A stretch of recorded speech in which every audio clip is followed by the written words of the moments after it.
ঈদ মোবারক সবাই কেমন আছেন? ঈদের দিনে আজকে আপনাদের জন্য নতুন একটা রেসিপি নিয়ে চলে আসলাম। আজকের রেসিপির নাম দই কাতলা। তা আমি মাছগুলিকে লবণ দিয়ে মেখে রেখে দিয়েছিলাম, হলুদ আর লবণ দিয়ে। এরপর আমি ওই মাছগুলি ভেজে নিয়েছি হালকা করে। ওই তেলের মধ্যে দারচিনি তেজপাতা দিয়ে দিলাম। এরপর পেঁয়াজ পেস্ট দিয়ে দিলাম। এখন এগুলিকে হালকাভাবে একটু নেড়ে দিয়ে এরপর উপকরণগুলি দিয়ে দিব।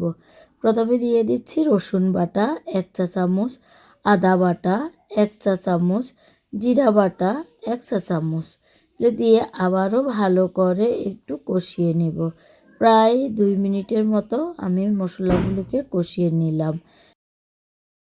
ভালোভাবে এগুলিকে নাড়তে হবে যেন পাতিলের নিচে না লেগে যায়, কারণ লেগে গেলে এগুলি কালারটা সুন্দর হবে না, খেতেও তেতো লাগবে।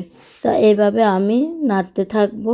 এরপর আমি এক পাশে বাদাম আর কাঁচা মরিচ সাথে 2 রকমের বাদাম নিয়ে পেস্ট করে নিব।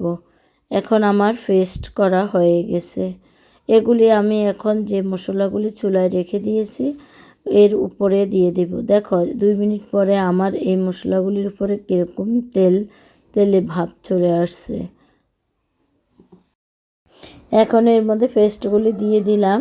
দিয়ে এখন আবার একটু চুলা আঁচটা মিডিয়ামে রেখে আবারও একটু কষে নেব। কষে নেওয়ার পরে একটু হালকা পানি দিব এর মধ্যে।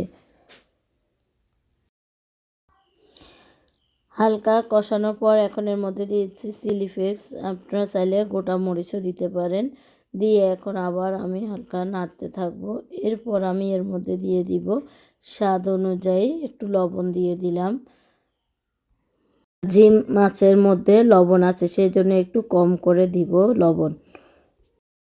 এখন আমি এর মধ্যে দিয়ে দিব একটু টক দই। তো এই পাশে আমি টক দই নিয়ে নিচ্ছি।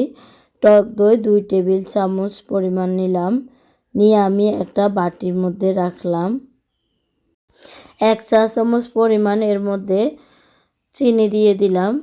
এরপর আর 1 চা চামচ পরিমাণ গুঁড়ো দুধ দিয়ে দিলাম। দিয়ে এখন এগুলিকে ভালোভাবে একটু মিক্সড করে নিয়ে নিব। হালকা পানি দিলে ভালো, তাহলে তাড়াতাড়ি মিক্সড হয়। এখন আমি মাছের মধ্যে দধিটা দিয়ে দিব, কারণ মাছ হয়ে আসছে। এখন আমি এর মধ্যে দধি দিয়ে দিলাম। এখন যতক্ষণ না মাছটা ভালোভাবে বলক আসবে ততক্ষণ অপেক্ষা করব। তো আমার মাছে বলক চলে আসছে। তো এইভাবে রান্না হয়ে গেল আমার আজকের কাতলা দই রেসিপি। তো আপনাদের কাছে কেমন লেগেছে? যদি ভালো লেগে থাকে তাহলে লাইক শেয়ার কমেন্ট দিয়ে পাশে থাকবেন। আল্লাহ হাফেজ, সবাই ভালো থাকবেন।